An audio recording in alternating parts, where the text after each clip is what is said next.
Look, I know, talking about the most terrifying films of 2020, it feels so pointless. It's like rating the best sunglasses to wear inside a nightclub.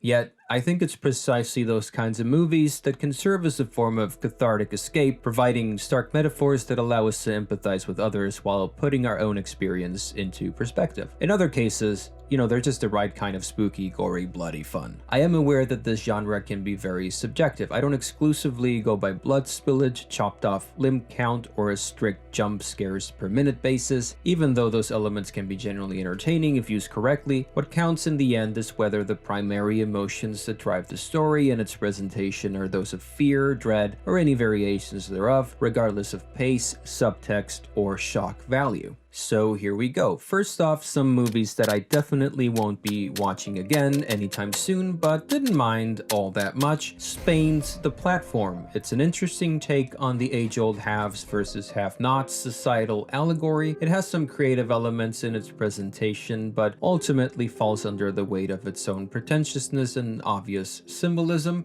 The horror comedy Extraordinary is phenomenal every time its quirky but lovable protagonist is on screen. Excellent deadpan humor with emphasis on the dead, but suffers from a criminally under and misused Will Forte. Host is a 60-minute COVID Zoom horror that got quite a bit of press. The best I can say about it is that it actually kind of works for the most part, despite cleverly cashing in on the relatability of the pandemic online experience and sneaking in a few effective jump scares. It succumbs pretty quickly to tired cliches and manages to overstay its welcome despite already being pretty short.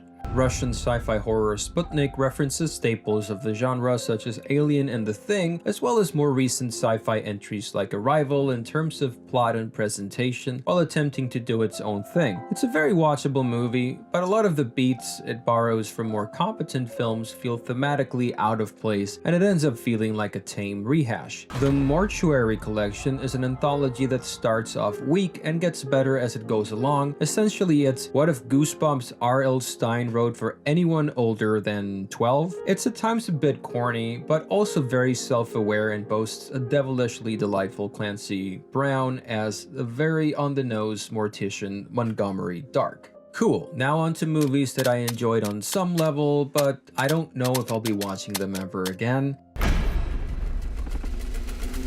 Aiden and Mia get shacked up in a cabin in the dead of winter with their soon-to-be stepmother Grace, while their dad goes back to work. Grace tries her best to connect with the kids, but they seem pretty determined to give her the cold shoulder. Things mysteriously disappear, and disturbing elements from Grace's past come back to terrorize her. The Lodge is a bleak, slow descent into hell, in which brooding terror surreptitiously builds to a suffocating climax. Aspects of it are reminiscent of Hitchcock's Rebecca, The Shining, and the more recent Hereditary, but what's most remarkable about it is how it deals with the ambiguity of victimhood as a result of trauma and grief. Despite a few lazy plot devices to keep the story moving, the film's resolution packs the kind of punch that makes you want to curl up in a fetal position for days. A woman trapped in an abusive relationship with a powerful, controlling man manages to escape, but as far as she runs, she fears he's always close, stalking her, even after death. H.G. Wells' classic archetype of horror is given a somewhat worthy reboot and, like no other iteration before it, understands the terrifying possibility of invisibility. If a monster can hide in plain sight, the light can be just as frightening as the dark. The use of negative space makes us wonder if there might actually be someone there staring back at us from an empty doorframe. Elizabeth Moss delivers a solid performance, and director Lee Whannell makes some clever moves to help us understand the devastating effects of gaslighting. It's not a perfect film. There are a few plot contrivances that test the limits of our suspension of disbelief, but even when you can predict where the story's going, you still get a kick out of seeing how it gets there.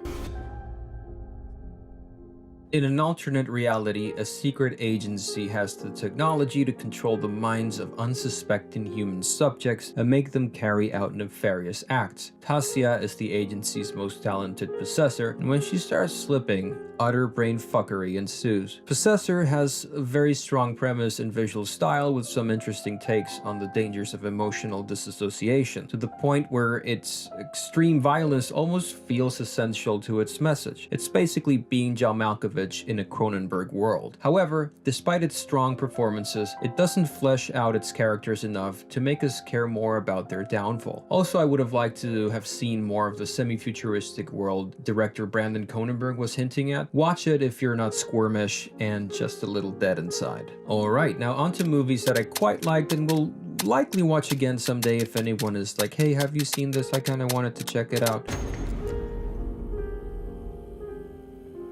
Ball and Rial flee war-torn South Sudan and make it to England by a hair. The house assigned to them by the government is all but derelict. Ball is set on proving that they belong there, while Rial starts having reservations. A mysterious presence manifests itself, and a disturbing secret starts to unravel just as the wallpaper peels off their mold-infested walls. At its core, His House is about a troubled relationship, magnificently portrayed by its two main actors, Wumi Mosaku and Sope Dirizu. It documents a desperate act of survival mired by tragedy, whilst dealing with the unbearable weight of guilt. Simon Weeks' first feature manages to pull off what many others have attempted but failed, exploring current socio-political themes and folklore without being preachy or exploitative. The movie balances its nightmarish apparitions and real-life despair with aplomb, conjuring some genuinely disturbing and refreshingly creative images upon the screen. Hunter is recently married to a wealthy, handsome dude eager to start a family with her. Even though everything seems perfect, things take a bizarre turn when she develops the unhealthy compulsion of swallowing small, inedible objects. Swallow's soft, pastel cinematography and sometimes satirical dialogue might make you think of Noah Baumbach or Spike Jonze, modern-day kitchen sink drama shot with autorial style, when in fact, it's more like David Cronenberg body horror on lewds. Thematically, Swallow is like an introverted cousin of The Invisible Man, a woman trying to break free from a toxic relationship. Yet, there is a less obvious, deeply rooted trauma that drives this film. What it lacks in jump scares, it more than makes up for exploring a harrowing struggle to unearth and claim agency and a sense of self-worth. Haley Bennett's restrained performance ranges from heartbreakingly fragile to gut-wrenchingly painful, making us empathize with the impossible to fathom. Edna, an elderly woman living alone in rural Australia, turns up in her kitchen, barefoot and bruised, after she'd gone missing for days. The more daughter Kay and granddaughter Sam try to understand, the more darkness floods into every nook and cranny of Edna's home. A mysterious presence starts haunting the house, threatening to erase the family from existence. As impactful as the film's supernatural aspects are, it's the grounding in the tragedy of the fragile human condition which makes Relic such a powerful cinematic experience. Director Natalie Erica James has carefully put together a breathtaking horror that treats a sensitive and complex subject with intelligence and shattering honesty. The relationship between the three women is the beating heart of the movie. Every single scene is like a necessary piece of a puzzle. The final image is as terrifying as it is soul-crushingly beautiful. And finally, the films that I've already seen at least twice on my own and will most likely bother people about until they watch them or stop talking to me altogether.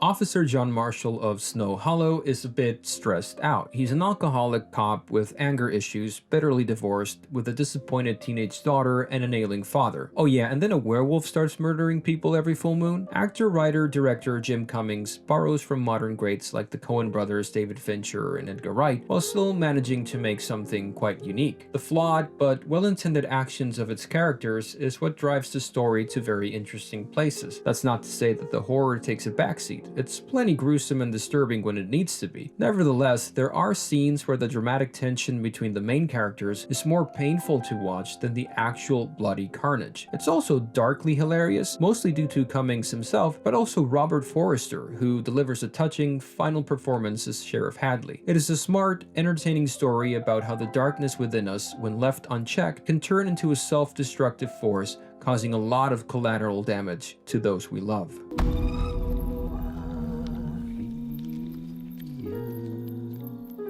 La Casa Lobo, or The Wolf House, tells the story of Maria, a girl that escapes the bizarre Nazi cult Colonia Dignidad in southern Chile and takes refuge in a small forest house with some unusual inhabitants. This is a disturbing animated fairy tale with elements of magical realism, yet what is most impressive about it is its creative use of stop motion. The titular house comes to life with the dreams and nightmares of its residents, using a style of animation that would be at home in the darkest recesses of David Lynch's mind. The mesmerizing visuals are accompanied by an unsettling and hypnotic sound design. This is the kind of film you could argue belongs in a modern art exhibition. The filmmakers Cristóbal León and Joaquín Cosiña have painstakingly crafted a unique audiovisual experience that stays with you long after its relatively short runtime. Fair warning, this is not your average Pixar flick. In a seaside town in the north of England, Maud, an extremely pious hospice nurse, is hired to take care of Amanda, a terminally ill woman who was once a famous dancer. Maud, intent on finding her divine purpose, eventually makes Amanda's spiritual salvation her mission in life. On the surface, one would be tempted to categorize Saint Maud as just another religious horror. In fact, I fail to remember the last time the religious context of a film's narrative was done in such an original and intelligent manner. Nevertheless, I'd argue that the Catholic imagery and ideas, while haunting and thought-provoking in their own right, serve as the mere connecting glue for the movie's more in-depth thematic exploration of how trauma, sexual repression, and isolation can lead to delusion and mental breakdown. Morvith Clark and Jennifer Ehle in the central roles are stunning. The cinematography is breathtaking, the sound design and score are incredibly integral to the film's foreboding atmosphere, yet the film's genuine power lies in how, despite its ambiguous nature, writer-director Rose Glass displays what may be real and what is perhaps fantasy as equally terrifying. If I didn't include any movies you thought were great, it's probably because I haven't watched it yet, or I didn't think it was that great. But anyway, thanks for watching. Subscribe if you wanna. Love you. Bye!